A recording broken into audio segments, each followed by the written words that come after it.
السلام علیکم ورحمۃ اللہ وبرکاتہ۔ جی وعلیکم السلام ورحمۃ اللہ وبرکاتہ۔ اور حضور کیا حال ہے آپ؟ الحمدللہ رب العالمین، آپ سنائیں۔ الحمدللہ، شکر جی ہمارا کا۔ حضور میں نے پہلے کچھ سوال کیے تھے اور ہمارے اس سوالوں میں بہت علم میں اضافہ ہوا۔ میں اور کچھ سوال کرنا چاہتا ہوں۔ جی جی میں سوال یہ کرنا چاہتا ہوں کہ ہمارے ملت کے نوجوان کچھ ایسے ہیں ان کو پتہ نہیں، اگر روزے کی حالت میں ناخن کاٹنا یا بال کاٹنا یا داڑھی منڈانا، اس میں کیا شرعی حکم ہے روزے کے متعلق؟ بالکل ٹھیک ہو گیا قاری صاحب۔ پہلے بات تو یہ، جہاں تک روزے کا تعلق ہے، ناخنوں کا، بال کٹوانا یا داڑھی منڈوانا یا داڑھی کو ٹھیک کروانا، یہ رہی بات روزے کی، تو روزہ افضلیت ہے۔ روزے کا اس چیز کے ساتھ کوئی تعلق نہیں۔ آپ اپنے بال بھی ٹھیک کروا سکتے ہیں، آپ ناخن بھی کاٹ سکتے ہیں، آپ اپنی داڑھی بھی ٹھیک کروا سکتے ہیں، اس سے روزے پہ کوئی اثر نہیں ہوگا۔ بعض کچھ نوجوان کہتے ہیں جی روزہ رکھ کر آپ ناخن نہ کاٹیں، یہ ٹھیک نہیں ہے، آپ بال نہ کٹوائیں یعنی کہ داڑھی نہ ٹھیک کروائیں، اس سے روزے کا دور دور تک کوئی لین دین نہیں۔ آپ داڑھی بھی ٹھیک کروا سکتے ہیں، بال بھی کٹوا سکتے ہیں، ناخن بھی کاٹ سکتے ہیں، اس سے آپ کا روزہ برقرار رہے گا۔ جی حضور، ہمارا سوال یہ ہے کہ روزے کی حالت میں ٹو برش کرنا، تو اس میں یہ جائز ہے یا نہیں، یا روزے کی حالت میں شرعی حکم کیا؟ ہاں جی، شرعی حکم کیا ہے؟ اس کا شرعی حکم قاری صاحب یہ ہوگا کہ دیکھیں ہمارے کچھ نوجوان، کچھ بزرگ، کچھ میری مائیں بہنیں، کچھ عورتیں، ہماری جو نیو جنریشن ہے انہیں پتہ نہیں کہ روزے کی اہمیت کیا ہے۔ پہلے تو ہمیں روزے کی اہمیت سمجھنی چاہیے۔ روزہ کچھ معمولی چیز نہیں، بہت اعلیٰ اس کی فضیلت ہے۔ جیسے کہ حدیث پاک میں آیا ہے کہ زکوٰۃ ادا کریں، مال کی تو مال پاک ہو جاتا ہے، آپ مال میں سے زکوٰۃ ادا کریں گے تو آپ کا مال پاک ہو جائے گا۔ اگر آپ روزہ رکھیں گے تو آپ کے وہ جسم کی زکوٰۃ ادا ہوگی، آپ کا جسم پاک ہو جائے گا۔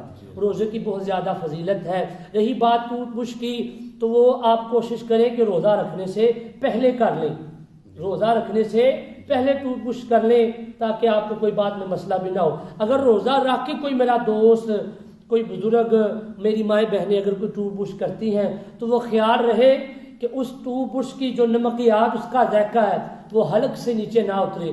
اگر حلق نیچے اتر جائے گا تو روزہ ضائع ہو جائے گا، روزہ ٹوٹ جائے گا۔ کوشش یہ کریں کہ آپ روزہ رکھنے سے پہلے ٹوٹ بش کر لیں تو یہ ٹھیک رہے گا۔ جی حضور، میں یہ کہنا چاہتا ہوں کہ اگر انسان آدمی تراویح پڑھ سکتا ہے یعنی اگر تراویح نہ پڑھے تو روزہ ہو جائے گا یا نہیں، اس میں کیا آپ کا؟ جی پہلے بھی آپ نے یہ سوال کیا تھا تراویح کے متعلق۔ جی میری بہن نے بھی مجھ سے ایک سوال پوچھا کہ حافظ صاحب آپ یہ بتا دیں کہ عورت تراویح پڑھے تو ثواب ہے، اگر وہ تراویح نہ پڑھے تو کیا وہ روزہ رکھ سکتی ہے یا نہیں؟ وہ عورت تراویح مسجد میں ادا کر سکتی ہے؟ جی اس پہ بھی میں دلائل آپ کو بتاتا ہوں۔ پہلی بات تو یہ رہی کہ میری بہن نے پوچھا تھا کہ حافظ صاحب آپ یہ بتائیں کیا عورت تراویح نہ پڑھے تو روزہ رکھ سکتی ہے؟ جی میری بہن بالکل، آپ روزہ بھی رکھ سکتی ہیں، آپ کو ثواب بھی ملے گا۔ کیوں کہ حدیث مبارکہ میں آیا ہے کہ عورت جو ہے وہ پردے میں رہے تو زیادہ افضلیت ہے۔ عورت قاری صاحب نماز تراویح ادا کر سکتی ہے، یہ بھی فضیلت ہے۔ اگر کوئی عورت تراویح نہیں پڑھتی، روزہ رکھتی ہے، تو کیونکہ میں نے پہلے بھی بتایا تھا تراویح پڑھنا سنت ہے، روزہ رکھنا فرض ہے۔ تراویح پڑھنا سنت ہے اور روزہ رکھنا فرض ہے۔ اگر کوئی شخص مردوں میں سے، بزرگوں میں سے، نوجوانوں میں سے اگر کوئی تراویح نہیں پڑھتا تو وہ روزہ رکھتا، اس کا روزہ ہو جائے گا، اسے روزے کا ثواب ملے گا۔ اگر کوئی تراویح پڑھ کر، میری ماں بہن گھر پر اگر تراویح پڑھتی ہے یا مساجد میں، ہمارے ہاں اکثر ایسا ہوتا ہے کہ مساجد میں عورتوں کا علیحدہ پردے میں اہتمام کیا جاتا ہے، تو قاری صاحبان مرد حضرات مسجد میں پڑھتے ہیں، وہ علیحدہ پردے میں تراویح پڑھتی ہیں۔ ایسے بھی ہو جاتا ہے اگر کوئی عورت تراویح نہیں پڑھتی تو وہ روزہ رکھے تو اس کا روزہ بھی ہو جائے گا، یہ ٹھیک ہے۔ جی زور ہمارا سوال آگے یہ ہے کہ ہم نے نیت کی ہے کہ روزہ رکھنا ہے، جی نیت کیا روزہ رکھنا اور صبح جاگ آئی ہے اور اذانیں ہو رہی ہیں، اس وقت پانی کچھ پیا ہے تو اس میں کیا روزہ ہو جائے گا یا نہیں؟ جی بالکل بڑا اہم سوال ہے یہ بھی قاری صاحب۔ یہ دیکھیں کوشش تو یہی کرنی چاہیے کہ جب آپ کو پتہ ہے ہمارے ہاں تو ادھر اعلانات ہوتے ہیں مساجد میں، اٹھ جائیں روزے سحری کا وقت ہو گیا، تو پہلی بات تو یہ کہ کوشش کرنی چاہیے بندہ ٹائم سے اٹھ جائے تاکہ سحری کے پر لطف نظاروں سے فیض یاب ہو. سحری کرنا بھی عبادت ہے کیونکہ میرے کریم آقا صلی اللہ علیہ وسلم نے فرمایا نا سحری کرو, سحری کرنا بھی عبادت ہے. آپ روٹی کھائیں گے تو وہ عبادت, سالن کھائیں گے ساتھ وہ بھی عبادت, دہی کھائیں گے ساتھ تو وہ بھی عبادت, پانی پیئیں گے تو وہ بھی ساتھ عبادت. سحری کرنا بھی میرے کریم آقا نے فرمایا کہ یہ عبادت ہے. تو کوشش کرے سحری کے وقت اٹھ جائے پہلے.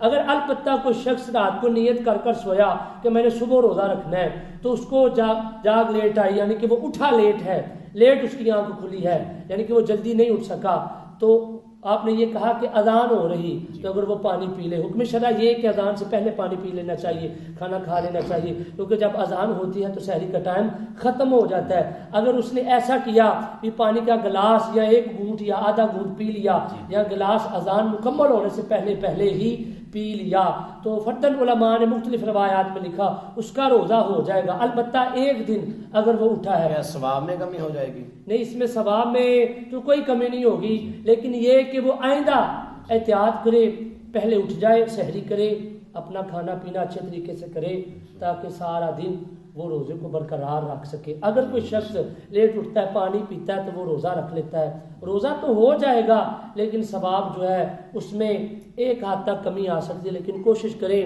آپ پہلے اٹھ جائیں, سحری کریں تاکہ آپ سحری کی کھانے سے عبادت حاصل کر کے فیض اور لطف اور نور فیض پا سکیں. جی میں یہ کہنا چاہتا ہوں کہ اعتکاف کے بارے میں کچھ پوچھنا چاہتا ہوں. جی اعتکاف چھوٹے بچے یہ کر سکتے ہیں یا نہیں, اس کے بارے میں کیا؟ بالکل قاری صاحب, یہ بھی بات ٹھیک ہے. ہمارے ہاں اکثر یہ ہوتا ہے کہ 10 سال کے بچے اعتکاف پر بیٹھنا کہتے ہیں کہ جی بیٹھنا ٹھیک اور ہے. اس میں اعتکاف کے اندر دنیاوی باتیں کرنا یا ویسے کہیں کھڑے رہنا, اس کے میں کیا ہے؟ بالکل آپ کا کہنے کا مقصد یہ کہ اعتکاف میں ٹائم پاس کرنا یا زیادہ سونا یا بیٹھنا یا فضول دنیاوی گفتگو کرنا, اس سے اجتناب کرنا چاہیے. پہلی بات تو یہ کہ جو بالغ ہو, عقل مند ہو, وہ اعتکاف کرے تاکہ وہ اعتکاف کے احکامات سمجھ سکیں. اعتکاف دیکھیں ہم کرتے ہیں اللہ پاک کے گھر پر آ کر مہمان بن کر. ادھر بیٹھنے کا مقصد یہ ہوتا ہے کہ دنیاوی کاموں سے بچ کر اخروی کی تیاری کرنا, آخرت کی تیاری کرنا. یہاں کچھ دوست ایسے ہوتے ہیں کہ اعتکاف پر بیٹھ کر وہ زیادہ سوتے ہیں, آرام کرتے ہیں. اعتکاف مقصد یہ ہے کہ رب کی عبادت کرنا, رب کو یاد کرنا, قرآن پاک کثرت سے پڑھنا, نوافل پڑھنا, تسبیحات کرنا, اللہ کے ذکر کرنا, اس رب کے ذکر کے ساتھ اپنے دل کو آراستہ کرنا, آباد کرنا. جتنی عبادت کریں گے اتنا ثواب ہوگا اور اتنا ہی اعتکاف قبول ہو جائے گا. اس میں بیٹھ کر دنیاوی باتوں سے اجتناب کرنا چاہیے, اس میں بیٹھ کر دین حاصل کرنا چاہیے, جو دینی نہیں آتی چیزیں وہ حاصل کرنی چاہیے.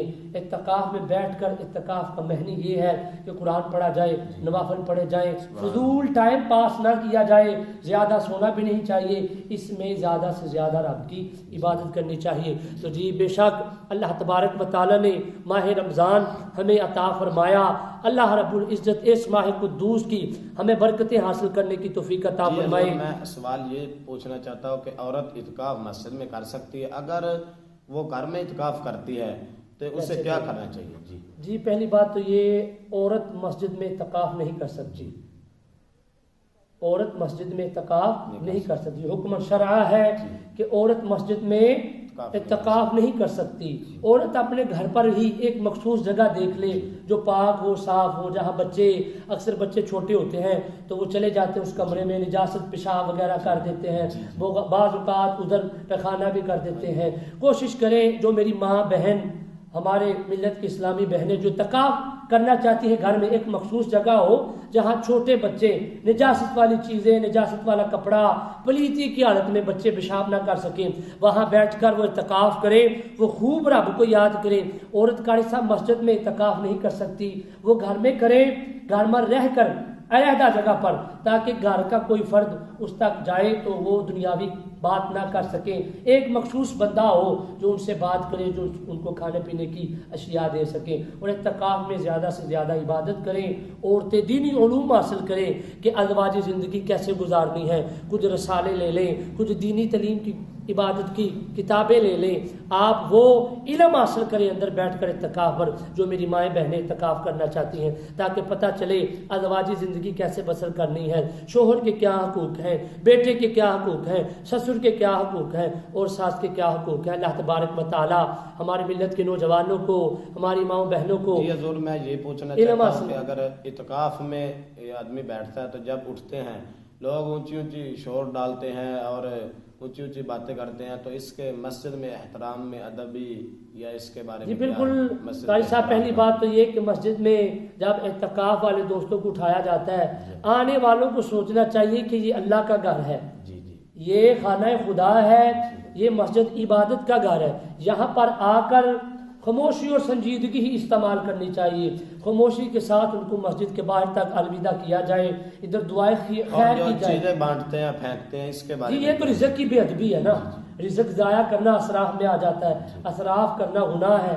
جیسے بندے اکثر چیزیں پکڑ کے یعنی کہ ٹافیاں وغیرہ ہو جائیں، ہمارے ہاں وہ مکھانے ہوتے ہیں، وہ پکڑ کے ایسے پھینک دیتے ہیں، وہ مسجد کی صفوں کا تقدس خراب ہوتا ہے، مسجد کا تقدس خراب ہوتا ہے۔ مسجد میں تو قاری صاحب اونچا بولنا جائز نہیں، تو یہاں بندے اونچی اونچی بولتے ہیں، یہ مجھے دے دو، یہ مجھے دے دو، یہ مجھے دے دو۔ تصویریں دیکھیں کہنا، ہاں جی، تصویریں کھینچنا، ہاں جی بالکل، تصویریں لینا، یہ فرداً اس پہ پھر انشاءاللہ تفصیلاً گفتگو کی جائے گی، لیکن مین بات یہ کہ مسجد کے تقدس کا خیال رکھنا چاہیے، ان چیزوں سے جو ہمیں گمراہی کی طرف لے کے جائیں اجتناب کرنا چاہیے۔ اللہ تبارک و تعالی ہم سب کو دین حق پر چلنے کی توفیق عطا فرمائے۔ تو آپ سب سے یہ عرض ہے، میرے چینل کو ضرور سبسکرائب کریں، لائک کریں، تاکہ اسی طرح کی اچھی اچھی معلومات ہمیں ملنے کی سعادت نصیب ہو۔ اللہ تبارک و تعالی ہم سب پر اپنا کرم فرمائے۔ جزاک اللہ۔